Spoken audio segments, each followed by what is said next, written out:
Hi there, welcome to the world of sustenance where your academic needs are met. Welcome when I don't come again. We have to look at a lecture series now on maternal and child health. So an important part of this topic or this series of lectures is the fetal circulation. How does the fetus carry out effective circulation? So how does the fetus carry out the process of fetal circulation? So first of all, as you can see, a fetus in the womb of the mother does not, as you can see here, cannot effectively breathe, and it cannot carry out transport of nutrients to help the cells of the fetus grow. What I'm trying to say is that, okay, this fetus now, this baby where they grow so inside the womb of the mother, if you get air to breathe, if you get nutrients to grow, how you can't take it one? Okay, how does the fetus get this supply of nutrients and oxygen? That is the essence of fetal circulation. So this fetal circulation is made possible by the concept called fetal circulation. You understand? So moving on, for us to understand this properly, we have to look at how this process actually happened, what makes it happen, what's the magic behind this. So we'll be looking at this the circulation in fetus. The important parts of this, different sections of this fetal circulation. The first part, one of the most important parts, is the placenta, then followed by the bypasses. Please take note, bypasses, and also the heart too, and the lungs.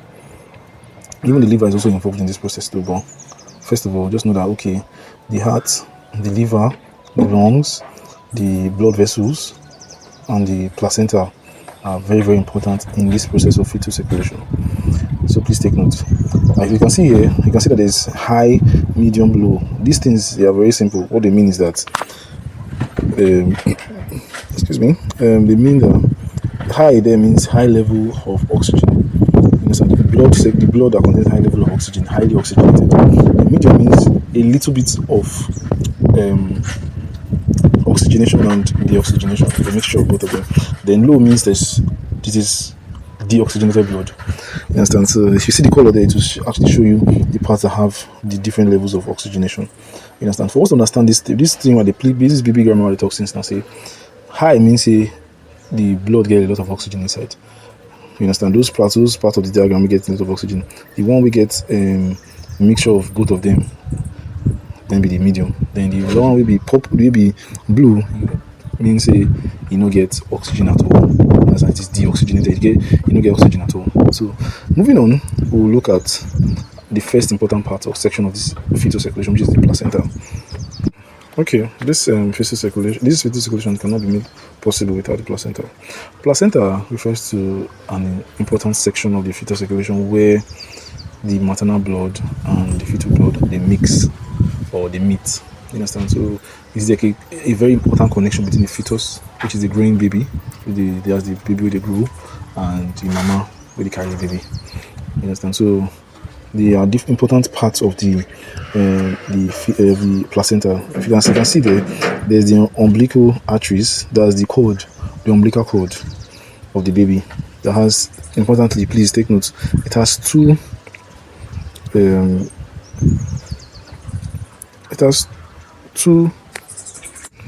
arteries and one vein. If you look at it clearly, you see there are two arteries and just a single vein. Please take note. The vein carries the blood to the baby. You understand? The arteries carry the blood away from the baby. So please take note. Very, very important. In case you forget, do not forget that important point. You understand? Please take note. So the arteries are two. You understand? Then the vein is just one. The vein is what carries the blood from the mother to the child, while the arteries carry the blood away from the child or the please take note of the child. They are talking about the fetus. Anytime you have child, baby, they mean fetus. So please take note. So they carry the blood from the arteries carry the blood from the child or the baby or the fetus to the placenta. So please take note. So it's very, very important. Imagine what would the vein be carrying? The vein be carrying nutrients, oxygen to the baby. understand? So the arteries will carry waste materials, carbon dioxide, to the mother, for the mother to excrete, because baby cannot do those things, cannot undergo effective excretion or effective elimination of waste. You understand? So that's why that placenta is very essential for this process of fetal circulation. It's very important. So there are other parts that are important in this process. All those other parts that are essential for the proper function of the placenta. Examples are the maternal artery, maternal vein, the fetal venule, the maternal portion of placenta, the maternal septum, the coronary venous, and the other parts that are very important for this effective process of fetal circulation. Please take notes. There's a barrier there that demarcates the fetal circulation and the maternal circulation. Very, very important. So moving on, we'll look at the bypasses. I mentioned before earlier that important parts involve the bypasses and the different organs. So the first bypass that is very essential, which is the ductus venosus. This ductus venosus is found around the liver. Since the liver is the chief organ of processes of materials, anything that enters the body must be usually processed by the liver. So that's ductus venosus bypasses the liver, because imagine a growing child. The growing child does not have a well-developed liver, so it has to be bypassed. You understand? Because the liver cannot properly function at that time of the gestation of pregnancy, so it has to be bypassed. So what helps it to bypass the ductus venosus is the liver. Please take note, I beg you, in the name of God. So what they talk and say, the ductus venosus is part of the fetal circulation. It help bypass the liver, because the liver never grow rich to properly function, do the function we're supposed to do, which is help to process anything that enters the body. You understand? So the body of the fetus. So at this point, it has to bypass it. So take note, please. Thank you. All right. So moving on to the next bypass. So the first one I've discussed already is the bypass in the that's the liver. You understand? So which is the ductus venosus. The next bypass is the foramen ovale. The foramen ovale, on the other hand, please, is found in the heart. It is found between the right atrium and the left atrium. So it helps to easily move blood to the left atrium as it enters through the inferior vena cava. So please take note. So the goal of this is to help push the blood into the left atrium. You understand? We push the blood into the left atrium. That's the goal. You understand? We'll understand the reason for this shortly. So please take note. So then moving on, the next bypass now will be the third bypass, which is called the Ductus Arteriosus. This one is found between the aorta and the pulmonary artery. Please take note, the aorta and the pulmonary artery. Please take note. So the reason for this is that the lungs or the essential organs like the lungs, the liver I mentioned before, they are not well developed. They cannot perform their essential role in circulation or every other function. So then they are simply developing. You understand? So the essence of this is to help give them time to develop, and also the lungs also filled with fluid cannot effectively carry out respiration or oxygenate the blood. So there's no need to carry the blood to the lungs, which is the function of the pulmonary artery. So it has to go back into the artery, to the aorta, through that ductus venosus. Please take note of that. So moving on now, we have done with the bypasses now. So we're looking at the entire circuit. If you look at it now, see the entire circuit now. This is the part that involves the ductus venosus that carries the blood through to the ductus venosus through also the inferior vena cava to the right atrium. Please take note of that. As it enters, it also moves through that foramen ovale, moves to the left atrium, and empties into the left ventricle. Please take note.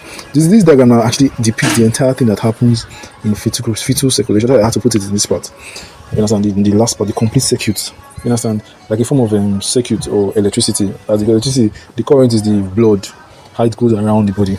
Very, very important so that the child or the growing fetus can survive during the process of gestation.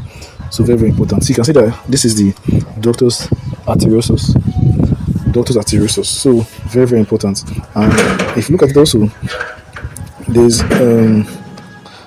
other parts, the one that carries the blood to the upper part of the body, which is the head, the arms, and the one that carries the blood to the lower part of the body, which is the legs, and also carries the blood to the placenta, which is the umbilical arteries. I said it before. The umbilical artery carries the blood away from the baby or the fetus to the mother or the placenta, and also the arteries, which is just the vein, which is just a vein that carries the blood from the mother to the child, that contains necessary materials for the child to survive. Very, very important. Please take note of that. So moving on, what happens now after the baby is born, after labor, successful labor? What happens? It's very simple. It's very, very simple. So after birth, all these bypasses, they close. Like for here now, you can see that the ductus arteriosus now, that carries the blood, that connects the aorta to the pulmonary artery, it closes.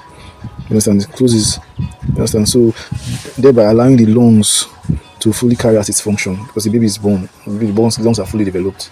Then also the ductus venosus also closes. You understand? So that materials can be carried to the liver, so that the liver can easily process the materials very well. Because at that point, the umbilical cord has been cut.